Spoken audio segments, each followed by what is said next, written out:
25 آیا کریمہ نمبر 33، 34 اور 35۔ نحمدہ ونصلی ونسلم علی رسولہ الکریم، اما بعد فاعوذ باللہ من الشیطان الرجیم، بسم اللہ الرحمن الرحیم۔ ولولا ان یکون الناس امۃ واحدۃ لجعلنا لمن یکفر بالرحمن لبیوتہم سقفا من فضۃ ومعارج علیہا یظہرون ولبیوتہم ابوابا وسررا علیہا یتکئون وزخرفا وَإِن كُلُّ ذَلِكَ لَمَّا مَتَاعُ الْحَيَاةِ الدُّنْيَا وَالْآخِرَةُ عِندَ رَبِّكَ لِلْمُتَّقِينَ۔ صدق اللہ العظیم۔ ولولا، اور اگر نہ، ان یکونا، یہ بات ہوتی، الناس، کے لوگ، امتم واحدہ، ایک امت ہو جاتے، یعنی سارے کافر ہو جاتے، لجعلنا، تو ہم کر دیتے، لمن، ان لوگوں کے لیے، یکفر بالرحمن، جو رحمان کا کفر کرتے ہیں، لبیوتہم، ان کے گھروں کو، سقفا من فضہ، چھتیں چاندی کی، ومعارجا، اور وہ سیڑھیاں، علیہا، جن پر یظہرون، وہ چڑھتے ہیں، وہ بھی چاندی کی، ولبیوتہم ابوابا، اور ان کے گھروں کے دروازے بھی چاندی کے، وسررا، اور وہ تخت بھی، علیہا یتکئون، جن پر وہ تکیہ لگاتے ہیں، وزخرفا، یا ہم یہ سب کچھ سونے کا کر دیتے، وَإِن كُلُّ ذَلِكَ، اور یہ سب کچھ، متاع الحیات الدنیا، دنیا کی زندگی کا حقیر سا سامان ہے، والآخرۃ عند ربک، اور تیرے رب کے پاس آخرت، للمتقین، پرہیزگاروں کے لیے ہے۔ اللہ جل سبحانہ و تعالی ان آیات میں دنیا کی حقارت کو بیان فرما رہے ہیں کہ دنیا کتنی حقیر ہے اللہ کے نزدیک۔ اب چند ایک الفاظ آپ سمجھ رہے ہیں۔ یہاں ایک لفظ آیا ہے بیوت، یہ بیت کی جمع ہے، اور بیت عربی زبان میں گھر کو کہتے ہیں۔ دوسرا لفظ آیا ہے یہاں پر ابواب، یہ باب کی جمع ہے، اور باب دروازے کو کہتے ہیں، گھر میں داخل ہونے کا راستہ۔ اور زخرف، یہ زخرف کہتے ہیں عربی زبان میں سونے کو، اور کبھی کبھی یہ نقش و نگار کے لیے، زیب و زینت کے لیے بھی یہ لفظ استعمال ہوتا ہے۔ اب اللہ جل سبحانہ و تعالیٰ فرماتے ہیں کہ اگر یہ بات نہ ہوتی کہ لوگ دنیا کی محبت میں سبھی کے سبھی کافر بن جاتے، تو ہم کیا کرتے؟ کافروں کو دنیا کا مال، دنیا کی عیش عشرت اتنی دیتے کہ ان کے گھروں کے چھت، ان کے دروازے، ان کے تخت جن پر وہ بیٹھتے ہیں، ہم سبھی سونے اور چاندی کے کر دیتے۔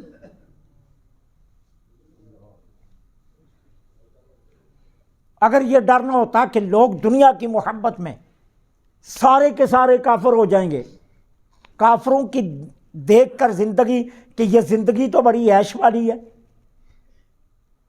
تو سارے کے سارے کافر ہو جائیں گے۔ اللہ فرماتے ہیں اگر یہ بات نہ ہوتی تو ہم دنیا کی ہر نعمت کافروں کو دے دیتے، ہر چیز سونے اور چاندی کی ہوتی ہے ان کے گھروں میں، ان کے گھروں کے چھت، دروازے، تخت، چارپائیاں، ہر چیز ہم سونے اور چاندی کی کر دیتے۔ یہ ہو کر بھی اللہ فرماتا ہے یہ حقیر سا مال ہے۔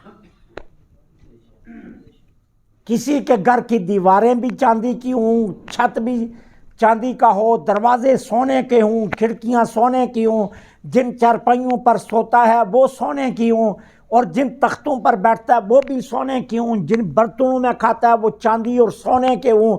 اللہ فرماتا ہے اتنا کچھ اگر کسی گھر میں ہو، اللہ کے نزدیک یہ بھی حقیر سا ہے۔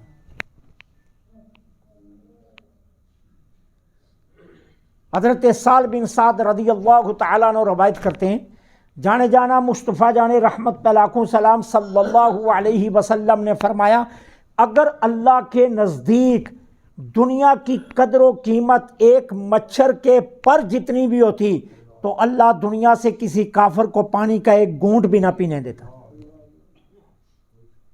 دنیا کی قدر و قیمت اللہ کے نزدیک ایک مچھر کے پر جتنی بھی نہیں ہے۔ حضرت مستورد بن شداد رضی اللہ تعالی عنہ روایت کرتے ہیں کہ میں اس جماعت کے ساتھ شریک تھا کہ جب حضور علیہ الصلوۃ والسلام ایک مردہ بکری کے بچے کے پاس کھڑے تھے اور آقا کریم نے صحابہ کو مخاطب کر کے فرمایا، دیکھتے ہو اس بچے کی مالکوں کی نگاہ میں کتنی حقیر قدر ہے۔ صحابہ نے عرض کیا، حضور حقیر قدر تھی تبھی تو اس کو پھینک دیا، وہ بکری کا مرا ہوا بچہ تھا۔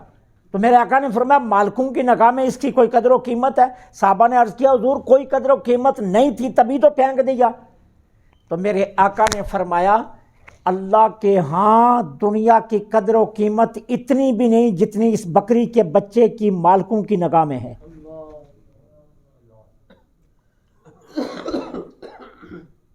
حضرت انس بن مالک رضی اللہ تعالیٰ عنہ روایت کرتے ہیں، جانے جانا مصطفیٰ جانے رحمت پہ لاکھوں سلام صلی اللہ علیہ وسلم نے فرمایا، اللہ مومن پر ظلم نہیں کرتا، اللہ مومن پر ظلم نہیں کرتا۔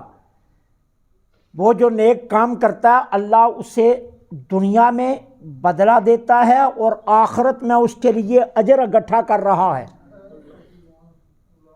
اور کافر دنیا میں جتنے نیک عمل کرتا ہے اللہ دنیا میں ہی اس کو بدلہ دے دیتا ہے، آخرت میں جائے گا تو اس کے پاس کوئی عمل نہیں ہوگا۔ تو یہاں یہ بتایا جا رہا ہے کہ دنیا کی قدر و قیمت اللہ کی ہاں کوئی نہیں ہے، بالکل نہیں ہے۔ اسی لیے اس نے اپنے محبوب کو کیا رکھا؟ غنی نہیں کیا، فقیر رکھا، 3 وجوہات کی بنیاد پر۔ پہلی وجہ کیا؟ غریبوں کو تسلی رہے کہ ہم اگر غریب ہیں تو پھر کیا بات ہوا، مختار 2 جانوں کا مختار بھی تو غریب تھا۔ اللہ نے اپنے محبوب کو اس لیے فقر ان کے لیے پسند کیا، اور دوسرا فقر اس لیے پسند کیا کہ تاکہ اگر حضور کے پاس دولت ہوئی تو لوگ حضور کی طرف دولت کی خاطر آئیں گے کہ ان کے ساتھ ملیں گے تو دولت ملے گی۔ اللہ نے اپنے محبوب کو فقر دیا، اب جو آئے گا وہ صرف محبوب کی خاطر آئے گا، دولت کے لیے نہیں آئے گا۔ اگرچہ کائنات کے مختار ہیں وہ، لیکن کوئی حضور کے پاس دولت کے لالچ میں نہیں آیا ہے۔ جتنے صحابہ آئے ہیں وہ حضور کی ذات کے لیے آئے، اللہ نے اس لیے اپنے محبوب کو فقر دیا، غنا نہیں دیا۔ اور دوسرا غریبوں کی تسلی کے لیے اپنے محبوب کو فقیر رکھا کہ تاکہ کوئی فقیر کوئی غریب اپنی حسرت پر نا امیدیوں پر روئے نہ، جب اسے دھیان جائے کہ میں فقیر ہوں تو خیال آئے دونوں جہاں کا آقا بھی تو فقیر تھا۔ تو اس لیے اللہ تعالیٰ نے اپنے محبوب کے لیے غنا کو پسند نہیں کیا، اور ان آیات میں یہ بتایا کہ اللہ کے ہاں مال دنیا کی کوئی حیثیت نہیں ہے، اور پھر یہ بتایا مقصود بالذات دنیا نہیں ہے۔ یہ یاد رکھنا، مقصود بالذات دنیا نہیں ہے، مومن کا مقصود بالذات آخرت ہے۔ دنیا کا مال تو آخرت کا اجر کمانے کے لیے ہے۔ دنیا کا مال کپڑے پہننے، گاڑیاں رکھنے، بنگلے بنانے، عیش و عشرت کے لیے نہیں ہے۔ دنیا کا مال اللہ جس کو دیتا ہے اس لیے دیتا ہے مومن کو کہ اپنی آخرت بنا لے، اجر کما لے اس کے ذریعے۔ اللہ دنیا جس بھی مومن کو دیتا ہے اجر کمانے کے لیے دیتا ہے۔ حضرت عثمان غنی ان سے بڑا کوئی امیر ہو سکتا ہے؟ جو شخص 300 اونٹ سامان کے لدے خرید کر اللہ کی راہ میں وقف کر دے وہ کتنا امیر ہوگا؟ لیکن کبھی حضرت عثمان غنی نے کپڑے وہ نہیں پہنے، جب بھی کپڑے پہنتے تھے پھٹے پرانے ٹاٹ لگے کپڑے پہنتے تھے، پیوند لگے کپڑے پہنتے تھے۔ اتنی دولت کے باوجود، اتنی دولت ہے، لیکن کیا ہے، غریبوں کے لیے دروازے کھلے رکھے ہیں اور خود اپنی ذات کے اوپر جو لباس ہے اس میں پیوند لگے ہوئے۔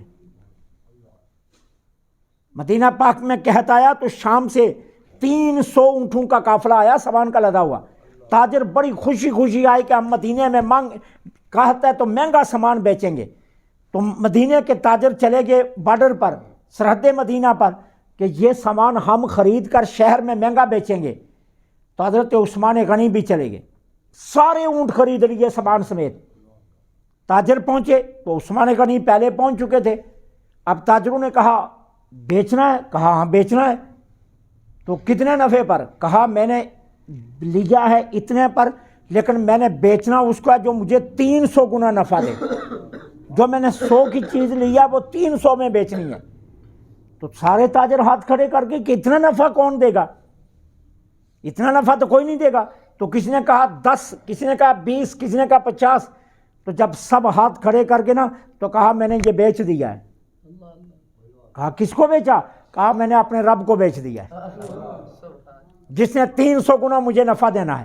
میں یہ سارے 300 اونٹ شہر مدینہ کے غریبوں کے لیے وقف کر رہا ہوں، آؤ لے جاؤ سامان، جا کر اپنے گھروں میں پکاؤ۔ اتنا امیر شخص۔ ایک غزوے کے موقع پر میرے آقا نے فرمایا چندہ دو۔ عثمان غنی اٹھے، گھر گئے، واپس آئے، حضور 100 اونٹ سامان کا لدا ہوا، جس پر مجاہد کے ضرورت کی ساری چیزیں ہوں گی، کھانا پینا بھی ہوگا، ہتھیار بھی ہوں گے، تلوار بھی، نیزے، ہر چیز ہوگی۔ میرے آقا نے فرمایا اور دو، صحابہ سے کہا اور بھی دو۔ عثمان غنی پھر چلے گئے، واپس آئے، حضور 100 اونٹ اور لے لو۔ ٹھیک ہے، اب پھر گئے گھر، پھر 100 اونٹ، 300 اونٹ سامان کے لدے ہوئے دے دیے۔ پھر میرے آقا نے فرمایا اور چندہ دو۔ گھر گئے، تھیلا اٹھایا اشرفیوں کا، سونے کے سکے حضور کے سامنے ڈھیر لگا دیے۔ میرے آقا انگلیوں سے اچھال رہے تھے اور کیا فرما رہے تھے، خوش ہو کر۔ حضرت ابوبکر کہتے ہیں اتنے خوش ہم نے حضور کو کبھی نہیں دیکھا۔ حضور انگلیوں سے وہ پیسے اچھال رہے تھے اور کیا کہہ رہے تھے، اللہ کی عزت کی قسم اب کوئی طاقت عثمان کو جنت سے نہیں روک سکتی۔ ایک طرف اتنا گناہ ہے اور دوسری طرف پیبند لگے کپڑے پہنتے ہیں، خشک روٹیاں کھاتے ہیں۔ کیوں؟ دنیا آخرت کا اجر کمانے کے لیے ہوتی ہے، دنیا عیش و عشرت کے لیے نہیں ہوتی۔ ہمارے پاس دنیا جائے، ہم کہتے ہیں 3 ہنڈیاں بنا لو، 4 ہنڈیاں بنا لو، اتنی عیش کر لو۔ اب پہلے ہم کیا ہے، ہم لٹھے کے کپڑے پہنتے تھے، اب پیسے بہت آ گئے، یار اب بوسکی پہنا کرو، اب فلان لون پہنا کرو، اب یہ پہنا کرو، وہ پہنا۔ اچھا پہلے ہم جوتی پہنتے تھے 1000 کی، اب نہیں، اب جو نا 5، 7، 10 ہزار کی ہیش پمپی سے لے کر پہنو۔ اب ہم اوپر کی اوپر چل جاتے ہیں۔ اللہ کہتا ہے میں مال دنیا اس لیے نہیں دیتا، میں مال دنیا اس لیے دیتا ہوں کہ دنیا کے ذریعے آخرت کا اجر خریدو۔ تو مقصود بھی ذات دنیا نہیں ہے، مقصود بھی ذات آخرت ہے۔ اللہ اجر آخرت کے لیے دنیا عطا فرماتا ہے۔ تو یہاں یہی ارشاد فرمایا اللہ تعالیٰ نے کہ اللہ کے ہاں اگر یہ بات نہ ہوتی، کہ یہ خوف نہ ہوتا کہ سارے لوگ کافروں کی عیش دیکھ کر کفر پر اکٹھے ہو جائیں گے، تو اللہ کافروں کے گھروں کے چھت اور ان کی سیڑھیاں چاندی کی بنا دیتا، اور ان کے گھروں کے دروازے چاندی کے بنا دیتا، تخت چاندی کے بنا دیتا، اور زخرفا، اور اللہ یہ ساری چیزیں سونے کی بنا دیتا، اور یہ سب کچھ ان کے گھروں میں ہوتا۔ ان کل ذالک لما متاع الحیات الدنیا، یہ اللہ کی نگاہ میں بہت حقیر سا مال ہے۔ اللہ کی نگاہ میں یہ کیا ہے؟ بہت حقیر سا مال ہے، چمٹی جتنا بھی نہیں ہے اللہ کی نگاہ میں۔ ٹھیک ہے، والآخرۃ عند ربک للمتقین۔ ہاں آخرت متقین کے لیے۔ وہ میں پڑھ رہا تھا تو ایک بڑا خوبصورت جملہ میری نگاہ سے گزرا۔ بندہ بڑا دانش مند تھا جس نے لکھا، وہ لکھتا ہے، کہتا ہے میرے ایک دوست نے مجھے کہا کیا حال ہے، تو میں نے آگے سے جواب دیا حال بہت اچھا ہے۔ تو کہتا ہے کیا کرتے ہو؟ کہنے لگا میں گلیکسی لائف کے لیے کوشش کر رہا ہوں، گلیکسی لائف کے لیے کوشش کر رہا ہوں۔ تو اس نے کہا گلیکسی لائف کون سی ہے؟ تو اس نے کہا مرنے کے بعد گلیکسی لائف ہے، یہ تو عارضی لائف ہے نا۔ اس نے کہا یہ عارضی لائف ہے، یہ گلیکسی لائف تھوڑا ہے، یہ تو امتحان کا ہے، امتحان میں کون گلیکسی ہوتا ہے؟ اس نے کہا یہ تو امتحان کا ہے، میں نے امتحان کا کو چھوڑ دیا ہے، میں اس کی فکر نہیں کر رہا، میں گلیکسی لائف کی کیوں؟ کہتا ہے اس لیے کہ وہ زندگی بہت لمبی ہے، وہ گلیکسی لائف ہے، تو میں گلیکسی لائف کے بارے میں سوچ رہا ہوں۔ یقین جانے یہ جملہ پڑھ کر میں نے کتاب پر لکھا، میں نے کہا کتاب کی قیمت پوری ہو گئی کہ اتنا بڑا جملہ وہ دانشور لکھ گیا۔ وہ اس نے کہا میں گلیکسی لائف کی فکر میں لگا ہوں کہ اصل زندگی تو وہ آخرت کی ہے، یہ تو کیا ہے؟ یہ تو کھجل پونا ہے، پنجابی میں اس کو کھجل پونا کہتے ہیں، دھکے کھانے والی بات۔ یہاں جو اللہ کو راضی رکھتے ہیں بس ان کی زندگی ہے، جو ہماری زندگی نہیں ہے، ہمارے تو دھکے ہیں۔ جو اللہ کے ساتھ جڑ جاتے ہیں اصل زندگی ان کی ہے، یہ بھی اور اگلی بھی۔ تو اصل فکر انسان کو آخرت کی زندگی کی ہونی چاہیے۔ دنیا اللہ کہتا ہے کسی کا گھر سونے چاندی سے بھر بھی جائے تو اللہ کے ہاں یہ معمولی سا سامان ہے، معمولی سا متاع کہتے ہیں معمولی سی چیز کو، اللہ کہتا ہے یہ معمولی سی چیز ہے۔ یہاں تو 5 7 10 لاکھ روپے کسی کے بینک میں جمع ہوں تو اس کے پاؤں زمین پر نہیں لگتے۔ اللہ کہتا ہے پورا گھر کا بھی سونے کا ہونا تو اللہ کے نزدیک یہ کوئی حیثیت نہیں، متاع الحیات الدنیا، یہ سامان دنیا ہلکا سا ہے۔ ہاں والآخرۃ عند ربک للمتقین، جو آخرت میں پرہیزگاروں کے لیے میں نے زندگی رکھی ہے نا، اصل زندگی وہ ہے، کہا اصل ہے متقین کے لیے زندگی۔ اللہ سے دعا ہے